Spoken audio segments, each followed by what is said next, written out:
अस्सलाम वालेकुम everyone, this is me Javeri Siddique. I hope you all are doing well. बहुत सारे लोग मुझे मैसेज करके ये पूछते हैं कि हम एक एंटरप्रेन्योर कैसे बन सकते हैं। एक एंटरप्रेन्योरशिप स्टार्ट करने के लिए हमें कौन सी स्ट्रैटेजीज़ अप्लाई करनी चाहिए और ऐसा कौन सा प्रोसीजर होता है जो कि हमें करना चाहिए। तो आज इस वीडियो में मैं आप लोगों को वो बातें बताऊँगी जो कि आप लोग एंटरप्रेन्योरशिप स्टार्ट करने से पहले आपको अप्लाई करनी पड़ेंगी। So let's get started.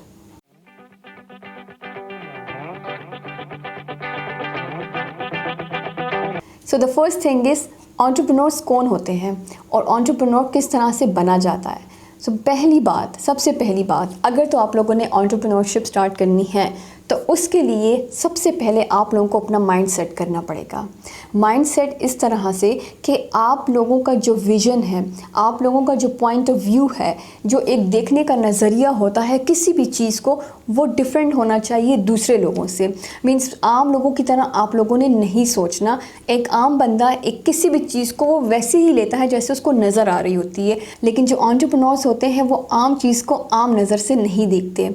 अब इसकी एग्जांपल मैं आपको इस तरह से देखती हूँ, जैसे ये मेरे पास एक पेन है, ठीक। अब ये पेन किसी की भी नज़र में एक आम सा पेन है और ये ज़्यादा एक्सपेंसिव भी नहीं होता, हार्डली 15 रुपीज़ का या 10 रुपीज़ का होता है।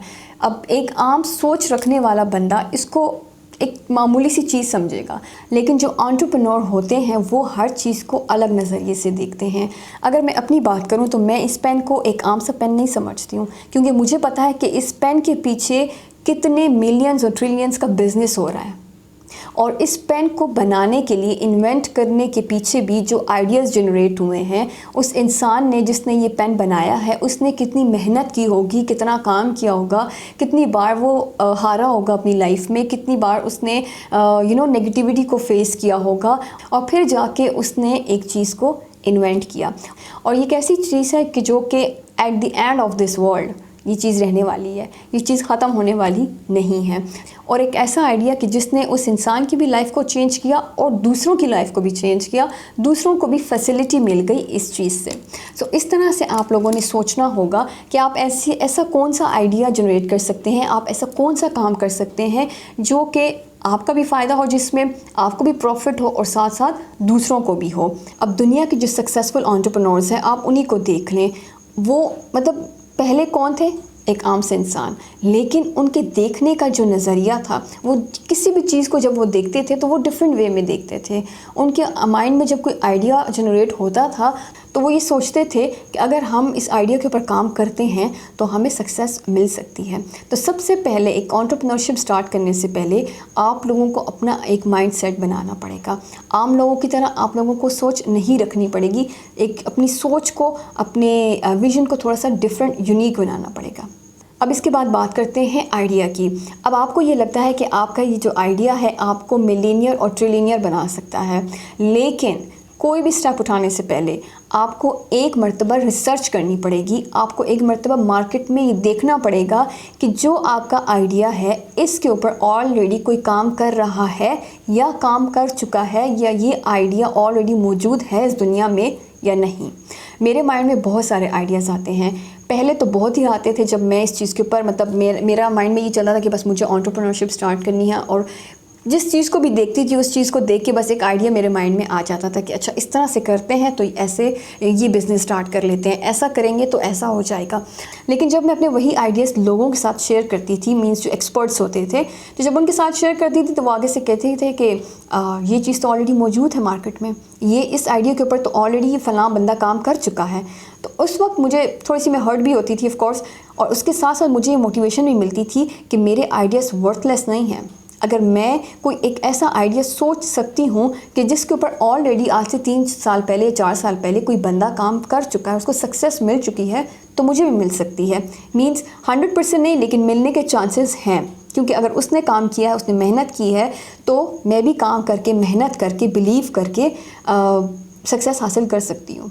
तो इस तरह से अगर आपके माइंड में कोई आइडिया जनरेट होता है तो सबसे पहले काम आपने क्या करना है, उसको सर्च करना है, उस चीज़ को अच्छी तरह से रिसर्च करें उस चीज़ के ऊपर कि आपका कोई कॉम्पिटिटर इस दुनिया में मौजूद है या नहीं। अगर तो नहीं है, वेल एंड गुड, लेकिन अगर मौजूद है तो ये देखिए कि आपके आइडिया में और उस बंदे के आइडिया में क्या डिफरेंस है। ऑलराइट, मीन्स ऐसी कौन सी यूनिकनेस है जो कि आपके आइडिया में है और उसके आइडिया में नहीं है, जो कि आप दोनों के आइडियाज़ को चेंज करती है। मीन्स अगर आप उसके ऊपर काम भी करते हैं तो जब आप मार्केट में आएंगे तो लोग ये कहेंगे कि ये तो ऑलरेडी ये चीज़ मौजूद है, ये ऐप या ये वेबसाइट ये ऑलरेडी मौजूद है। तो तब आप लोगों को आंसर कर सकें कि नहीं, उस वेबसाइट में ये चीज़ है और मेरे वेबसाइट में ये चीज़ है, ये चीज़ है जो कि हम दोनों के आइडियाज़ को डिफरेंट बनाता है। तो इस तरह से तब जाके आप अपने कॉम्पिटिटर के साथ कंपटीशन कर सकते हैं। Next thing is your believe. आपका बिलीव इस चीज़ के ऊपर होना चाहिए कि आप जो काम कर रहे हैं वो सक्सेसफुल होगा, आपको उसमें सक्सेस मिलेगी। आपने बिल्कुल नेगेटिव थॉट्स नहीं रखनी है। जो लोग आपको नेगेटिविटी आपके अंदर डेवलप करें, आपको नेगेटिव एनर्जी आपके अंदर डेवलप करें, आपको ये कहें कि इतना पैसा इन्वेस्ट करोगे कामयाबी नहीं मिलेगी, लॉस हो जाएगा और ऐसे ही मतलब हिम्मत हार जाओगे और नहीं होगा और फलाना होगा, आपकी टांग खींचने की कोशिश करें, आपको डीमोटिवेट करने की कोशिश करें, तो आप समझ जाएं कि ये वही लोग हैं जो कि आपको आगे बढ़ने से रोक रहे हैं और आपने उनकी बात बिल्कुल भी नहीं सुननी है। आपने अपने आइडिया के ऊपर, अपने आप पर और अल्लाह की ज़ात के ऊपर यकीन रख के स्टेप्स उठाने हैं और आपने किसी की बात के ऊपर ध्यान नहीं देना है। अगर तो कोई आपका वेल विशर है तो वो आपको एक सिंसियर आइडिया देगा, लेकिन अगर कोई आपका वेल विशर नहीं है तो वो आपका आइडिया सुनते ही आपको वहीं पे डिमोटिवेट करने की कोशिश करेगा। और मैं आप लोगों को एक जनरल बात बता दूं, जब भी आप कोई बिज़नेस स्टार्ट करना चाहें, ये बात हर इंसान के लिए है, जब भी आप कोई बिज़नेस स्टार्ट करना चाहें आप कभी भी गलत लोगों से मशवरा मत लीजिए और स्पेशली उन लोगों के सामने तो बात ही मत कीजिए जिनको उस काम का कोई एक्सपीरियंस ही नहीं है। हमेशा एक्सपीरियंस्ड लोगों के पास जाके बैठा करें और उनके साथ ही अपने आइडिया को शेयर किया करें, जो कि आपको एक सिंसियर आइडिया दे सकते हो या जो ऑलरेडी एक चीज़ के ऊपर काम कर चुके हो। उनको पता होता है कि ये काम, इस काम में कितना लॉस है और कितना प्रॉफिट है। लेकिन समटाइम्स ये भी होता है कि वो भी आपको सिंसियर आइडिया नहीं देते क्योंकि वो ये चाहते हैं कि ये इंसान मुझसे आगे ना बढ़े। तो बेस्ट थिंग ये है कि आप सिर्फ चंद लोगों से, और जो कि आपको पता हो कि बस ये इंसान मेरा बेस्ट फ्रेंड है, ये सिंसियर है मेरे साथ, आप उन्हीं के साथ ही अपने आइडियाज़ को शेयर किया करें। इसके बाद बात आती है नेवर गिव अप। बहुत सारे लोग जब इस फील्ड में आते हैं, अपने आइडियाज़ लेके आते हैं, उनके ऊपर काम करते हैं और अनफॉर्चुनेटली किसी न किसी रीज़न की वजह से या तो उन्होंने प्रॉपर स्टडी नहीं की होती या कुछ उनकी नॉलेज जो है तो इतनी ज़्यादा नहीं होती, उस चीज़ के ऊपर इतना एक्सपीरियंस नहीं होता और वो हार जाते हैं। तो वहीं पे वो क्या करते हैं, वो आगे बढ़ने की बजाय या दोबारा से कोशिश करने की बजाय वो हिम्मत हार के बैठ जाते हैं और दोबारा मतलब वो नहीं करते, कुछ भी नहीं करते। वो इतना डिसहार्ट हो जाते हैं, इतना डीमोटिवेट हो जाते हैं कि वो ये कहते हैं कि हमें सक्सेस नहीं मिल सकती। और नेगेटिविटी अलग से लोग उनको ये कहते हैं, देखो मैंने तुम्हें बोला था ना कि काम नहीं होगा, ये तुम्हारे बस का काम नहीं है, नहीं कर सकते, तुम्हें पैसे भी इन्वेस्ट किए हैं और कोई फ़ायदा नहीं हुआ। तो वो इंसान फिर आगे कभी बढ़ ही नहीं सकता। हम सब ने बचपन में एक स्टोरी सुनी थी कि जहाँ पे एक बादशाह हिम्मत हार के एक दरिया के किनारे में बैठ जाता है और वहाँ पे एक चूंटी को दरिया का किनारा जो है वो क्रॉस करना होता है। मीन्स जो भी जितनी भी वॉल होती है उसको वो क्रॉस करना होता है, लेकिन वो बार बार ऊपर चढ़ती है और गिरती है, लेकिन आखिरकार वो इतनी कोशिश करती है कि वो जीत जाती है। और वहीं से उस बादशाह को मोटिवेशन मिलती है कि मुझे दोबारा एक मरतबा ट्राई करना चाहिए। उसके बाद वो उसको सक्सेस मिल जाती है। और लेट्स सपोज अगर आप एक मरतबा खुदा ना ख्वास्ता अनफॉर्चुनेटली आप हार जाते हैं तो आपने दोबारा ट्राई करना होगा। अगर आप फिर से हार जाते हैं आपने फिर से ट्राई करना होगा, क्योंकि जितनी मरतबा आप ट्राई करते जाएंगे उतनी मरतबा आपके सक्सेस के चांसेस ज़्यादा होते जाएंगे, क्योंकि ऑलरेडी आपने अपनी पिछली 2-3 गलतियों से बहुत कुछ सीख लिया होता है। So that's why never give up.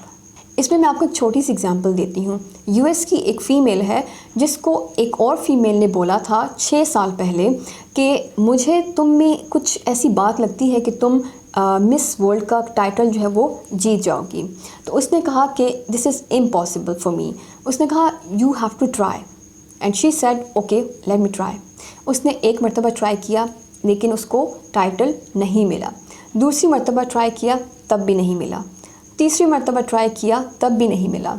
लेकिन हर बार वो दूसरी फीमेल जो उसकी फ्रेंड बन चुकी थी वो उसको यही कहती रही, try again you will get it.